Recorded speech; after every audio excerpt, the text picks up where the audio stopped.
नमस्कार दोस्तों, कैसे हो? क्या हाल चाल?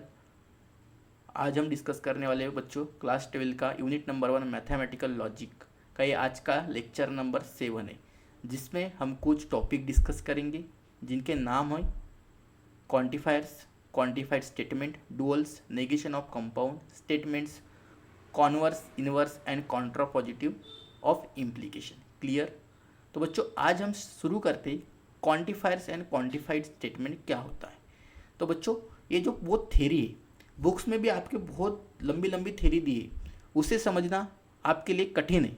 लेकिन लेकिन बच्चों ये जो टॉपिक है क्वांटिफायर्स एंड क्वांटिफाइड, ये बहुत आसान है। मतलब कुछ सेकंड में समझने वाला ये टॉपिक है। तो कैसे करते हैं देखो। तो सबसे पहले हम एक सेट लेंगे बच्चों ए। मैं एक एग्जांपल लेता हूँ सबसे पहले, उसी के बाद आपको थ्योरी का मीनिंग बताऊंगा। इससे क्या होगा, आपको बहुत आसानी से कॉन्सेप्ट भी समझ में आएगा और ये टॉपिक क्या है ये भी आसानी से समझ में आएगा। ठीक है, तो ये हम सेट लेते हैं बच्चों 1 2 3 4 5। क्लियर बच्चों? बढ़िया। तो मैं अभी एक सिंबल लेता हूँ, ये आपका उल्टा ई, इसे बोलेंगे हम अपोजिट ऑफ ई। इसे बोलते हैं बच्चों देयर एग्जिस्ट। इसे क्या कहते हैं बच्चों? देयर एग्जिस्ट कहते हैं। क्लियर? सबसे पहले मैं जो कॉन्सेप्ट बता रहा हूँ वो सुनो, बाद में हम टॉपिक देखते। अगर ये एग्जाम्पल आपको बहुत प्यारे तरीके से समझ में नहीं आया तो फिर बताना, और इस एग्जाम्पल को समझने के बाद ये आपका क्वांटिफायर्स और क्वांटिफाइड स्टेटमेंट का इशू पूरा खत्म हो जाएगा। और इसे कहते हैं बच्चों हम उल्टा ए, इसे कहते हैं हम फॉर ऑल। क्या कहते हैं बच्चों? For all. क्लियर? तो आपको दो सिंबल का मीनिंग समझ में आना चाहिए। इसे कहते हैं बच्चों देयर एग्जिस्ट और इसे कहते हैं बच्चों हम फॉर ऑल। क्लियर? तो जैसा एक ए सेट है, मैं एक एग्जांपल लेता हूँ। क्या है एग्जांपल? देखो, x बिलोंग टू ए, ये आपने पढ़ा है। Okay, so x plus 2 equal to 3। Clear? अब मैंने एग्जांपल देखा। क्या देखा बच्चों? एग्जाम्पल। क्लियर? Okay, clear? हाँ, अब देखो ये जो एग्जाम्पल है, एग्जाम्पल इसे बोलते हैं। फिर इसे हम देयर एग्जिस्ट से एक बार करते, तो इसको मैं there exist x belong to A कहता हूँ बच्चों। क्लियर? तो एक्स की कौन सी वैल्यू ले हम ए में से, तो अपना 3 आएगा। x plus 2 equal to 3। Clear? तो x की कौन सी वैल्यू ले हम कि हमें 3 मिले, तो 1 लेना पड़ेगा। तो 1 लेना पड़ेगा, मतलब 1 प्लस 2 इक्वल टू 3 हो जाएगा बच्चों। क्लियर? बढ़िया। तो देयर एग्जिस्ट में कम से कम एक भी सुटेबल हो, मतलब x की वैल्यू ऐसे हमारे सेट में प्रेजेंट हो जो हमें आउटपुट मिल रहा है वो उससे मिले। क्लियर? समझ में आया? मतलब एक भी वैल्यू रहेगी कि जो हमारी कंडीशन फुलफिल कर रही है, तो वो आएगा देयर एग्जिस्ट में। लेकिन इसी एग्जाम्पल को अगर हम फॉर ऑल से समझे, फॉर ऑल से समझे कि x बिलोंग्स टू ए, बढ़िया, और x प्लस 2 है इक्वल टू 3, तो ए जो x है इसकी हर वैल्यू ए में से आ रहा है, तो हमें बच्चों ये 1 के लिए भी ट्रू होना चाहिए, 2 के लिए भी ट्रू होना चाहिए और 3 के लिए भी ट्रू होना चाहिए। समझ में आया? 1 के लिए भी ट्रू होना चाहिए, 2 के लिए भी ट्रू होना चाहिए, 3 के लिए भी होना चाहिए और 4 के लिए, मतलब हर कंडीशन के लिए ये ट्रू होना चाहिए। तो यही मीनिंग होता है बच्चों इसका। यही है आपका quantifiers and quantified statement. Clear? There exist में क्या होता है बच्चों कि हमारी जो कंडीशन दी है, ये जो कंडीशन है, अगर ये एक वैल्यू भी है मिलती है जो कि हमारी कंडीशन फुलफिल कर रही है, तो देयर एग्जिस्ट बोलेंगे। जब फॉर ऑल रहेगा तब जो सेट में से हर वैल्यू के लिए जो आउटपुट मिलेगा वो सेम मिलना ही चाहिए, तभी वो ट्रू रहेगा, अदरवाइज वो फॉल्स रहेगा। क्लियर? समझ में आया? और आगे में और एक एग्जांपल देखेंगे। बढ़िया। अब यहाँ पे रुकते हैं और अपनी जो थ्योरी है उसको समझते हैं कि थ्योरी क्या कहनी चाहती है। देखो एक एग्जाम्पल में जैसा है वैसा ही रहने देता हूँ। ओके, तो देखो थ्योरी। सो पी स्टेटमेंट देखो, देयर एग्जिस्ट, देखो there exist even prime number in the set of natural number. Even prime number एक ही है बच्चों, 2, जो कि इवन भी है और प्राइम भी है। क्लियर, समझ में आया। और क्यू क्या बोलता है, all natural numbers are positive, सभी के सभी नेचुरल नंबर पॉजिटिव होते, तो बराबर है बच्चों।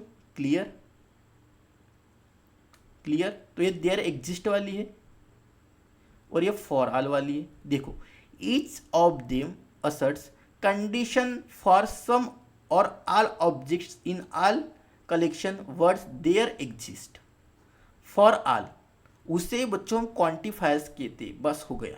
जो देयर एग्जिस्ट होता है और फॉर ऑल होते, ये दोनों भी जो कंडीशन है उन्हें हम क्वांटिफायर्स कहते हैं। क्लियर, जो मैंने कंसेप्ट समझाया वही क्वांटिफायर्स होता है, ज़्यादा कंफ्यूज होने की कोई ज़रूरत नहीं है। क्लियर, ओके, समझ में आया। थ्योरी आप पढ़ोगे तो आप कंफ्यूज होगे, मैंने जो कॉन्सेप्ट बताया और इसी के बाद एक एग्जाम्पल लेंगे और उसी से हम अपने कंसेप्ट को क्लियर करते जाएंगे। Clear, okay. So there exist is called existential quantifiers, is denoted by उल्टा ई। जो देयर एग्जिस्ट होता है बच्चों हम उल्टा ई से डिनोट करते हैं और फॉर ऑल के लिए ये सिंबल है। क्लियर, ओके, समझ में आया। ओके, तो ये स्टेटमेंट बहुत इंपॉर्टेंट है। देखो क्या बोलते हैं, a statement quantified by universal quantifier, ये होता है अपना, is a true for all object of collection satisfied the condition and false if at least one object in collection does not satisfied.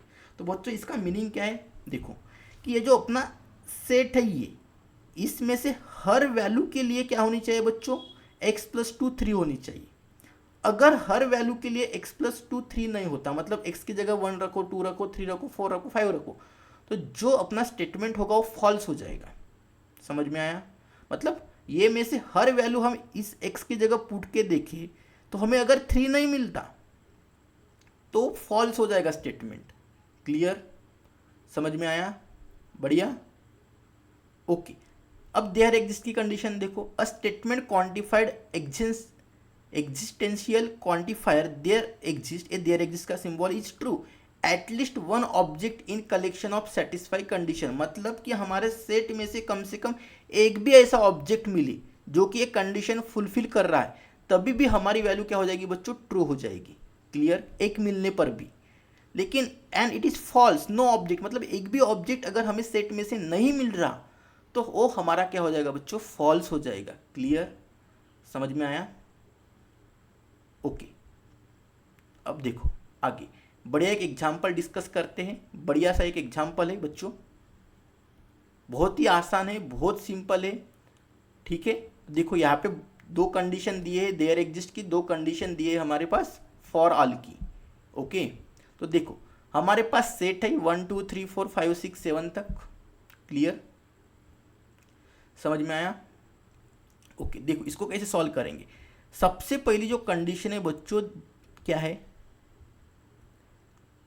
There exist x belongs to a such that x - 4 = 3। ये है, देखो सबसे पहले first वाला देखो क्या है, there exist x belongs to a such that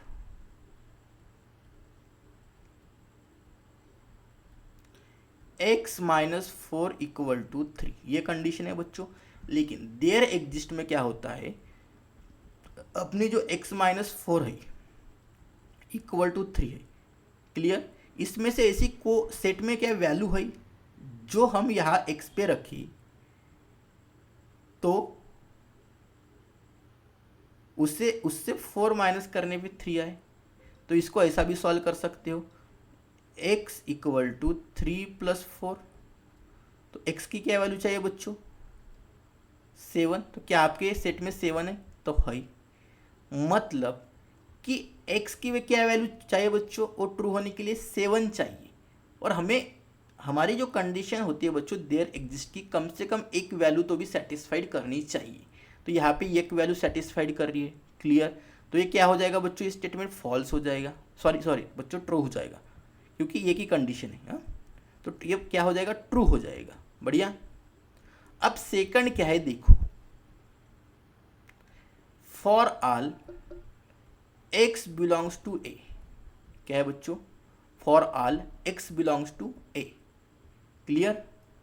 और हमारी जो कंडीशन है वो है x plus 1 greater than equal to 3। बढ़िया, ग्रेटर देन इक्वल टू 3, सही है।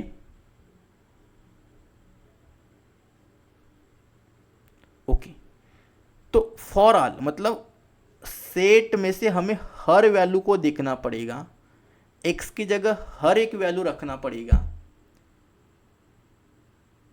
और रखने के बाद अगर कंडीशन सभी के लिए ट्रू हो तो जो स्टेटमेंट है वो ट्रू हो जाएगा। क्लियर। तो देखो कैसे करते हैं इसको, तो x plus 1 is greater than equal to 3 है, तो सबसे पहले क्या देखते हैं बच्चों, 1 पुट करके देखते, x इक्वल टू 1, तो 2 आएगा।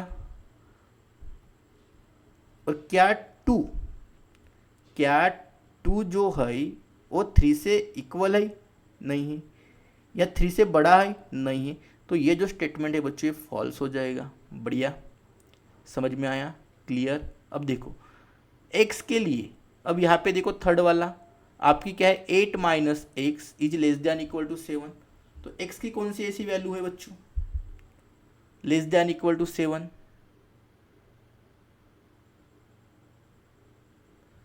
क्लियर। तो x की अगर हम x की जगह हम 1 रखें तो क्या आएगा 7, तो ठीक है, इक्वल टू का साइन है। 2 रखे तो क्या आएगा बच्चों 6, 3 रखेंगे तो क्या हो जाएगा बच्चों, तो ये क्या ट्रू हो रहा है बच्चों। देखो थर्ड वाला देखो, आपकी कंडीशन है for all x belongs to a, तो आपको हर वैल्यू रख के देखना पड़ेगा कि ये वो ट्रू होता है क्या। क्लियर। इक्वल टू, तो जब 1 रखोगे तो क्या हो जाएगा, x की वैल्यू 1 तो 7, तो ये बराबर हो जाएगा। क्लियर। फिर x इक्वल टू 2 रखोगे तो क्या होगा बच्चों,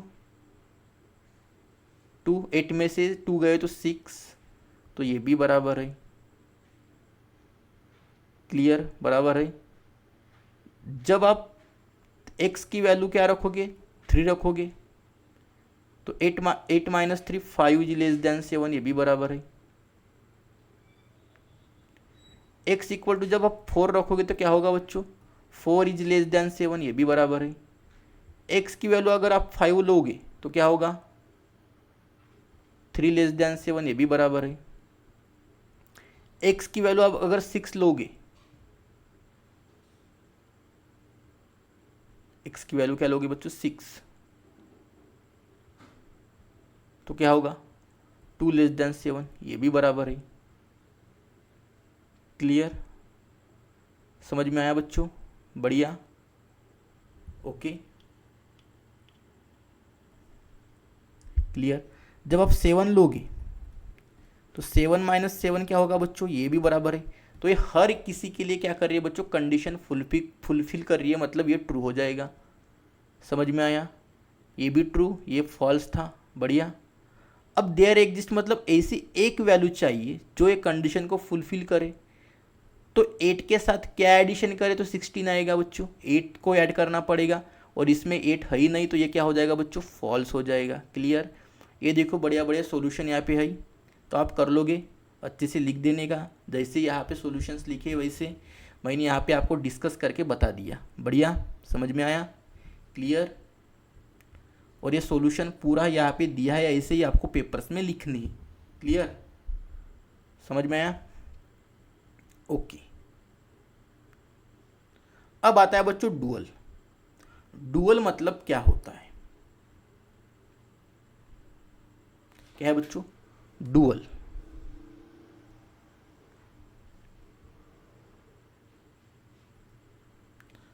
सो डुअल का मीनिंग आपको समझना पड़ेगा, ये कुछ नहीं, बहुत आसान है ये भी कॉन्सेप्ट। तो आपका फर्स्ट कॉन्सेप्ट हमने क्लियर कर दिए।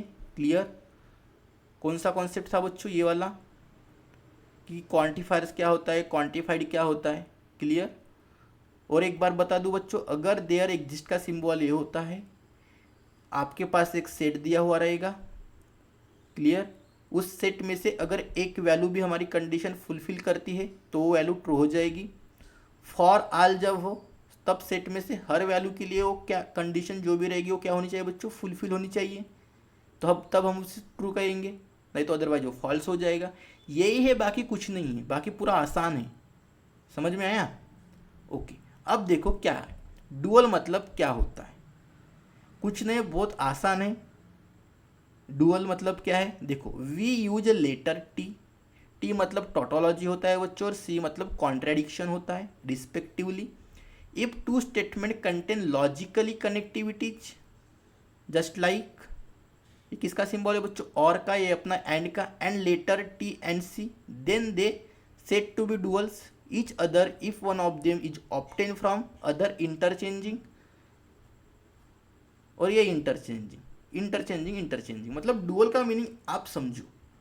जब भी डुअल निकालने के लिए बोलेंगे तब अगर आपके ये सिंबल है तो डुअल निकालते वक्त क्या करना पड़ेगा बच्चों, इसका चेंज करना पड़ेगा। मतलब अगर ये और है तो ये एंड हो जाएगा।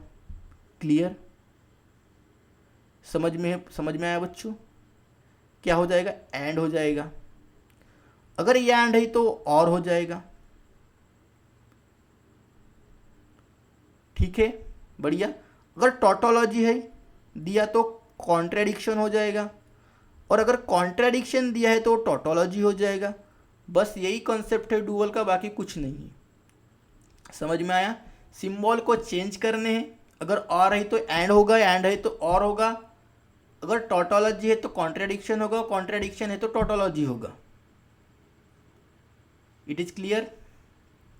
यही कॉन्सेप्ट देखो, पी और क्यू है, पी और क्यू का इसका डुअल निकालो, पी एंड क्यू हो जाएगा। टी मतलब टोटोलॉजी एंड पी है, इसका मतलब कॉन्ट्रेडिक्शन एंड पी हो जाएगा। ये और था। क्लियर। टी और पी है मतलब सी एंड पी होगा। ये टी एंड पी था तो ये सी और पी हो जाएगा। समझ में आया? कुछ नहीं करना है बच्चों डुअल में, सिर्फ आपको सिंबल चेंज करनी है। एंड है तो और करना है, टोटोलॉजी है तो कॉन्ट्रेडिक्शन, कॉन्ट्रेडिक्शन है तो टोटोलॉजी। बस क्लियर, इंटरचेंज करना है। दिस इज अ कीवर्ड बच्चों। ओके, तो चलिए आगे बढ़ते हैं। अब right the duels of each of the following, इसके डुअल्स निकालने। तो कैसे निकालेंगे? देखो, आपको कुछ नेगेशन वगैरह कुछ नहीं चेंज करने, सिर्फ आपको यहाँ पे सिंबल चेंज करने।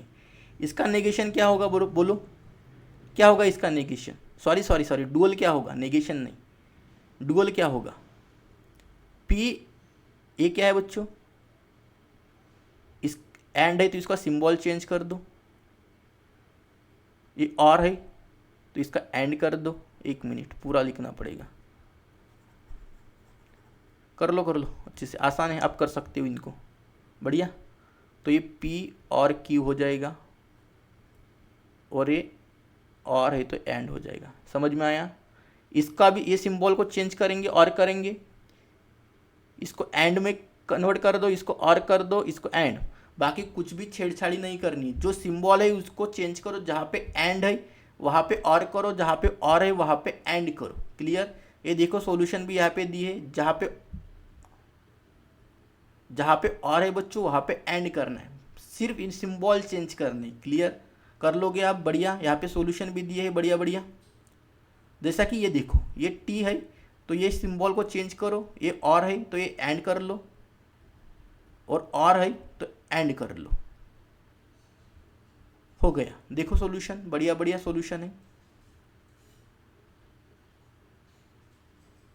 एक मिनट, चेंज करना है, सॉरी यहाँ पे टी था तो टोटोलॉजी भी चेंज करना पड़ेगा बच्चों, कॉन्ट्रेडिक्शन करना पड़ेगा। बढ़िया। ओके, ये देखो जैसा कि P एंड Q है तो P और Q हो जाएगा, और R है, क्या है, R, तो ये भी और कर लो। क्लियर। समझ में आया? अब ये देखो यहाँ पे कॉन्ट्रा है, कॉन्ट्राडिक्शन है, तो इसी को कैसे करेंगे बच्चों? P टोटोलॉजी है, तो टोटोलॉजी का क्या हो जाएगा बच्चों, कॉन्ट्रेडिक्शन, मतलब सी हो जाएगा। बढ़िया, समझ में आया, ये है, और तो ये एंड हो जाएगा। कॉन्ट्रेडिक्शन है तो टोटोलॉजी कर लो, और यहाँ पे ए कर लो, और यहाँ पे क्यू। नेगेशन को कुछ भी छेड़छाड़ी नहीं करनी है, सिर्फ आपको क्या करना है बच्चों, डुअल्स में सिंबल चेंज करने हैं, और जहाँ पे कॉन्ट्राडिक्शन है वहाँ पे टोटोलॉजी, कॉन्ट्राडिक्शन का सिंबल सी और टोटोलॉजी का सिंबल सी, ये भी चेंज करने। क्लियर, समझ में आया सबको, बढ़िया, क्रिस्टल क्लियर, ओके। तो आगे बढ़ते, आगे का जो भी है बच्चों, नेगेशन ऑफ कंपाउंड स्टेटमेंट क्या होता है, बहुत आसान टॉपिक है। जैसे कि हमने स्टार्टिंग के फर्स्ट लेक्चर में देखे थे कि बच्चों कंजंक्शन क्या होता है, डिसजंक्शन क्या होता है, इम्प्लीकेशन क्या होता है, और बाय कंडीशनल क्या होता है, ये हमने पढ़े थे। कंजंक्शन के बारे में इंफॉर्मेशन ली थी, डिसजंक्शन के बारे में भी जाना था, इम्प्लीकेशन के भी बारे में जाना था, इम्प्लीकेशन के बारे में, और बाय कंडीशनल के बारे में बहुत सी इंफॉर्मेशन हमने इकट्ठा की थी। बढ़िया तरीके से बहुत सारे क्वेश्चन किए, आज तक वही करते आए।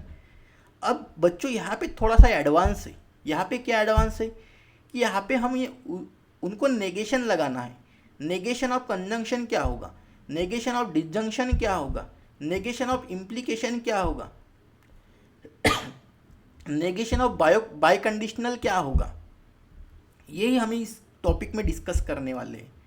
क्लियर, तो कुछ नहीं बच्चों, आपको सिर्फ फार्मूले याद रखने। अगर हमें ये जो फार्मूले है आपके सामने, अगर हमें इसे प्रूव करना है तो आप प्रूव कर सकते हो ही नहीं।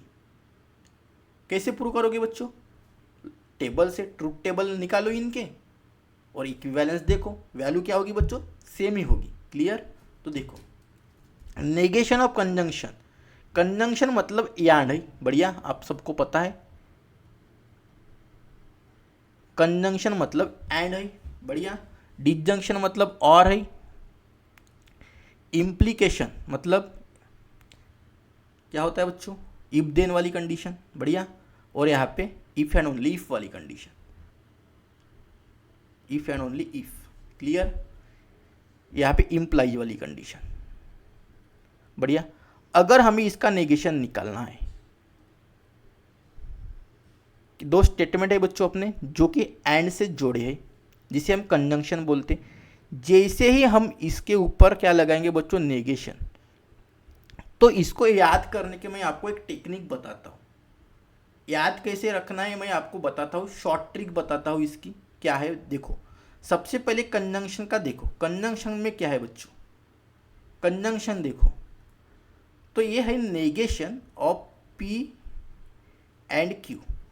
तो क्या करने का, जैसे ही नेगेशन अंदर लेके जाएंगे बच्चों, तो ये जो एंड वाला सिंबल था इसको आर करो, हो गया, याद रहेगा ऐसा। और वाली कंडीशन भी वैसे ही करो, अंदर लेके जाओ और सिंबल चेंज कर लो, हो गया नेगेशन। दोनों तो आपको याद रहेंगे ही रहेंगे।